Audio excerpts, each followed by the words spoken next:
For most people today, cheerleading is seen as something almost synonymous with women.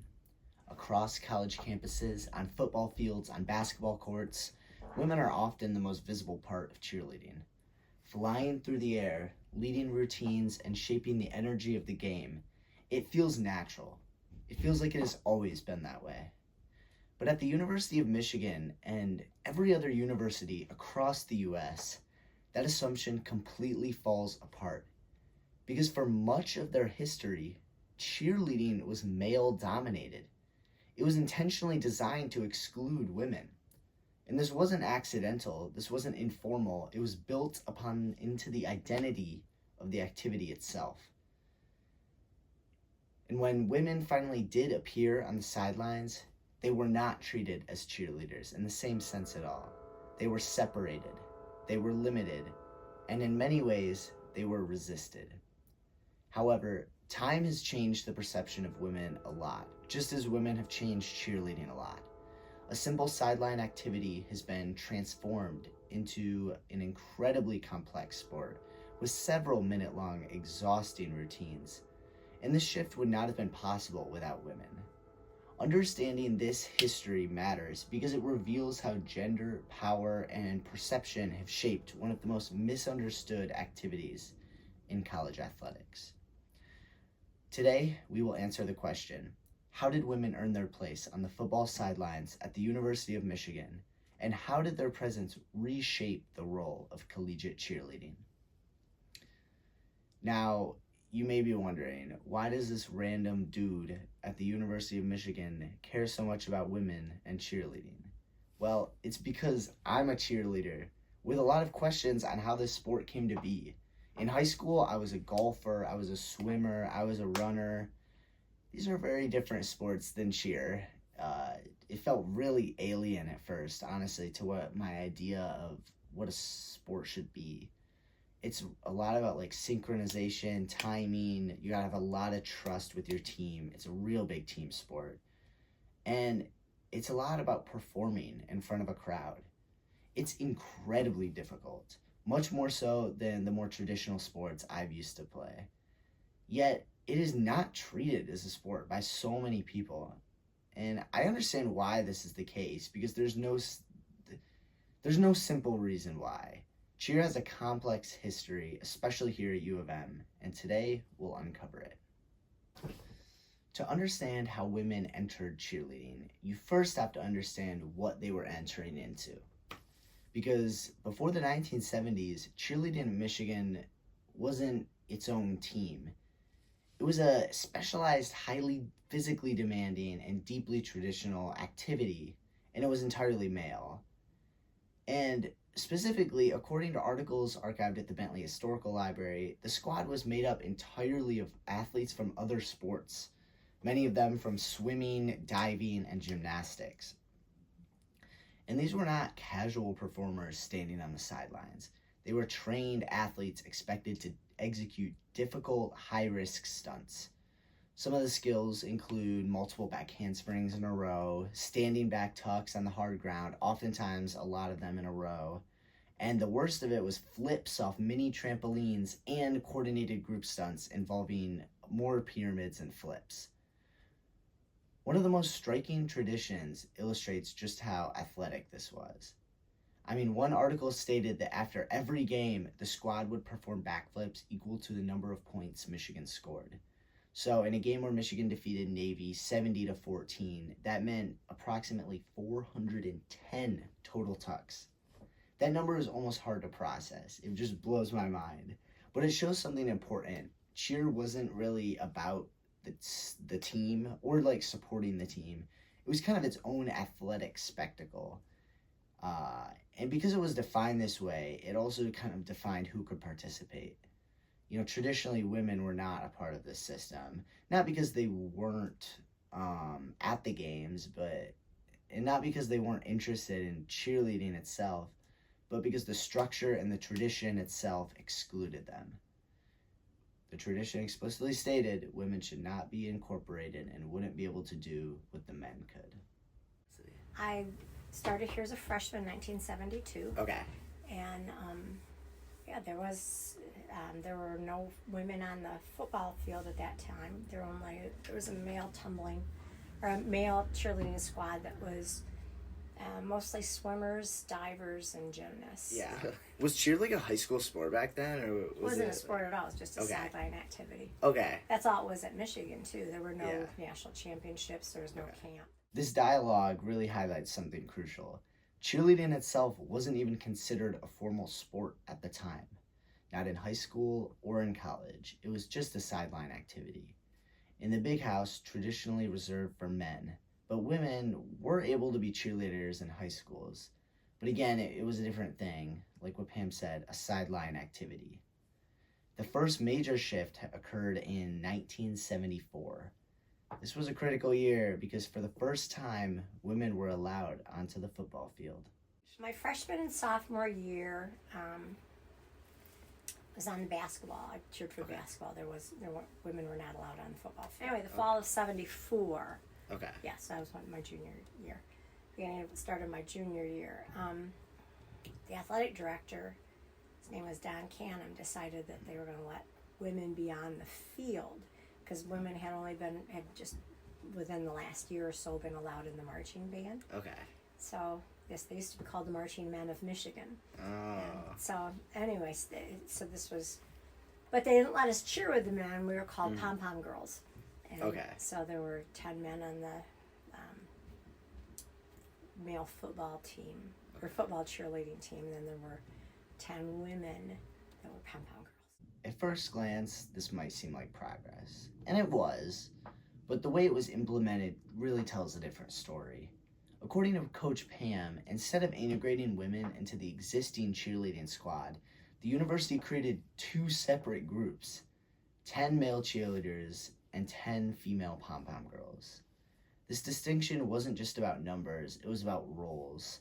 Men continued doing what they had always done, leading chants, performing stunts, and controlling the crowd. Women, on the other hand, were given a different function entirely. They used pom-poms, and they provided visual energy, but not really any athletic leadership. As one description put it in a Bentley article, the men are expert tumblers, the women are pom-pom girls. On the field, this separation was visible.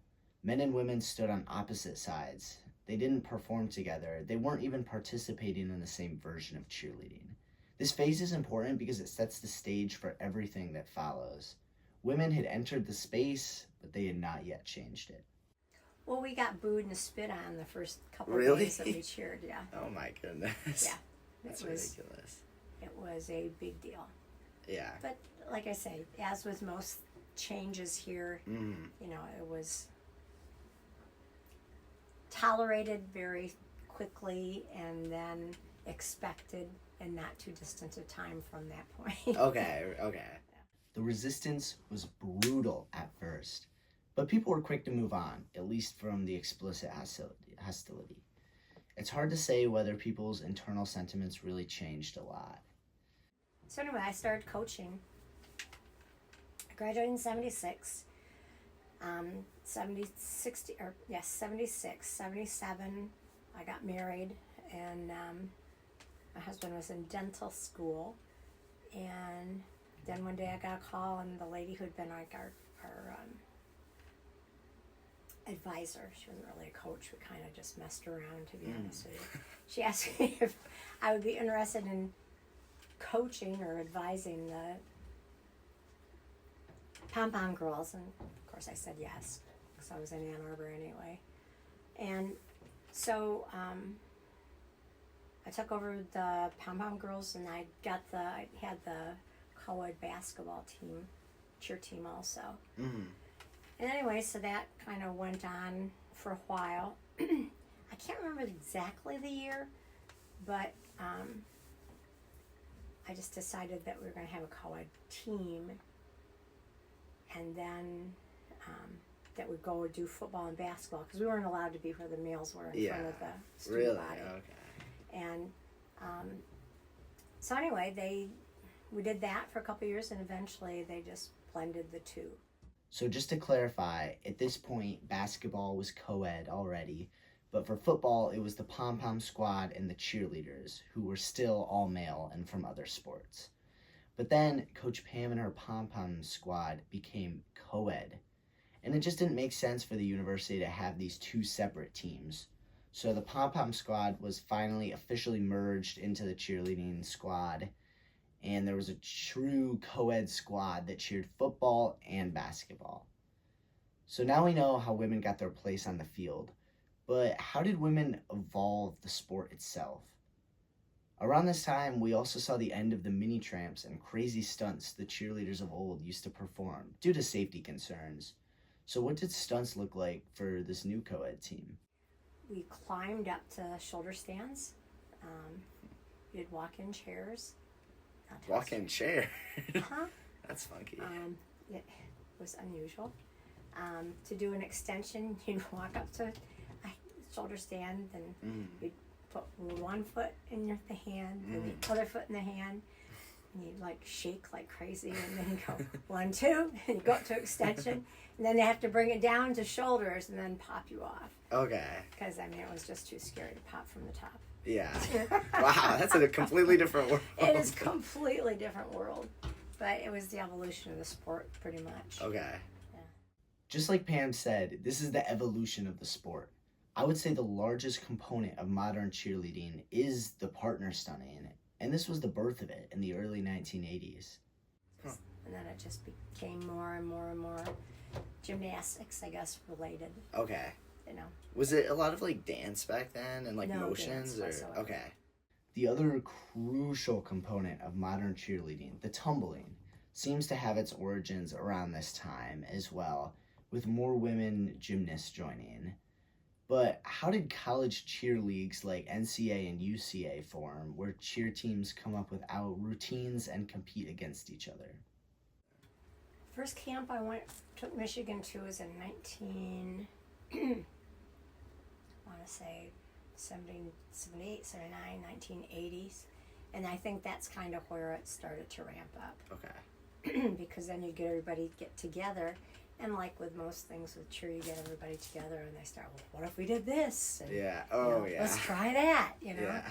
And I think it just, you've got more and more, particularly with women, you got a lot more like gymnasts coming in. And, if you can twist and flip and jump on the ground, well, let's try doing it in the air. Yeah. And so consequently, I think that's how it started. The camps Pam was referring to are NCA and UCA camps. These leagues kind of hold for teams during the summer to build up their skills. In addition to what Pam is saying about the evolution of stunting, I'll describe a brief history of NCA and UCA as well. So according to information on the National Cheerleaders Association's website, that's NCA, they were founded in 1948 by Lawrence Herkimer and were widely described as the first cheerleading company. NCA helped standardize camps, uniforms, and competitive structures, and it played a major role in turning cheerleading into something teachable, repeatable, and national rather than purely local. And that's important because early cheerleading had been deeply regional and tradition-based. Just like we see at Michigan's, a team could develop its own identity, its own stunts, its own crowd-leading style, its own standards, but that identity remains mostly internal. But once organizations like the NCA began running camps and building national expectations, cheerleading started to shift from a custom tradition to a shared system. In other words, the sport became less about what does our school do and more about what counts as high-level cheerleading everywhere. Another key part of NCA's mission was their commitment to safety. They would outlaw skills that deemed too dangerous for competition. And honestly, everything I've just been talking about really reminds me of when the Big Ten was formed.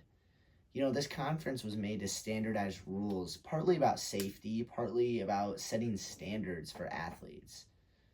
The exact same thing was happening with cheer and the NCA, especially with eligibility. And the NCA was the regulatory body to help solve that.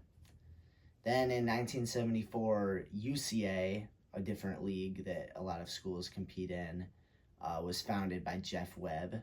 On UCA's website, they state their goal as, we want to combine high-level skills with traditional crowd leading. That's a crucial phrase, kind of, because it captures, the exact hybrid identity that now defines modern college cheer. It's not just chanting on the sideline, it's competing on the mat, blending the school spirit, athletic skill, entertainment, and performance into one program. So, if NCAA helped formalize college cheerleading, UCA helped to modernize its style. UCA's early curriculum emphasized partner studying, pyramids, private coaching, and team building. That matters a lot in the history of women's integration because partner studying depends on co-ed interaction in a way older, all-male tumbling traditions did not. Once college cheer became more focused on the kinds of skills that UCA promoted, the structure of the activity itself got increasingly rewarding, which really promoted co-ed work and tumbling. Yeah. This is overall one of the biggest shifts in the history of the sport, and it caused the evolution of several things. So first, like I've been stating, the skill changes. It's about what judges want to look at. You want to keep these high-level skills synchronized, on time, difficulty, choreography. Yeah. A lot of modern score sheets for these programs, that's what they're focusing on. You got to hit this certain stunt, this certain choreography, etc. And just like of old, the modern college cheerleader has to be an athlete. But I'd say it contrasts a lot from when women first joined, because I would say at that point cheer was less about being an athlete, and it was more about hyping up the crowd and being a figure. But especially nowadays, it's become a lot about being an athlete. Yeah. And then another big shift in the sport was time commitment and resource changes. Coach Pam was telling me a lot about how schools fought and obtained for dedicated practice space, trainers, per diem, book money, priority registration, and so much more. And that was every school across the country doing that, including U of M. And it was a very slow process. But that really shows that the sport has become more institutionalized and a lot less informal. It's not a club sport anymore. It's getting funding from the university. It's getting national structure from these leagues. And it's getting some truly athletic people to join it. And I just want to say again, it's important to remember that this whole style of cheerleading would not have been possible without the inclusion of women. I mean, you can't do partner stunts on a large scale without women, because you need a woman and a guy for co-ed stunts most of the time. Without women, it'd simply be a weird version of gymnastics. Especially nowadays with a lot of club cheer leagues, it's mostly women, young girls, high school cheer, it's almost all girls. So just want to say again, when women were first allowed on the sidelines in 1974, their role as pom-pom girls, it was not just about limiting their participation, it was about shaping how they were seen. They were visual performers, a source of energy and entertainment rather than athletes. And over time, that cultural perception of female cheerleaders is primarily aesthetic, often reduced to figures of attractiveness or appearance. It's changed a lot, and it's really gone away over time. And according to Coach Pam, nowadays there's just a lot more appreciation for cheerleaders as athletes. The early days of cheerleading, it was attractive young people. That's a good marketing presence. Okay, but as the sport has grown, I think that there's been an elevated appreciation for cheer as a sport and as cheerleaders as athletes. So now, just to return to the question that has guided this whole project. How did women earn their place on the football sidelines? And how did their presence reshape collegiate cheerleading? Again, women did not fully enter cheerleading through immediately, it was through gradual acceptance, stages. Before 1974, they were completely excluded from the sideline. And then when they were finally allowed on the field, they were initially pom-pom girls. It wasn't until later, towards 1980, that the squads were incorporated. Overall, real change only came when the system itself became unsustainable. When you got overlapping teams, safety concerns, and structural confusion, forcing the university to combine everything into a single squad. Yeah. Once women were fully integrated, they didn't just join cheerleading, they transformed it. The shift away from older traditions like mini tramps and all-male tumbling led to the rise of partner stunning, which became the foundation of modern college cheer.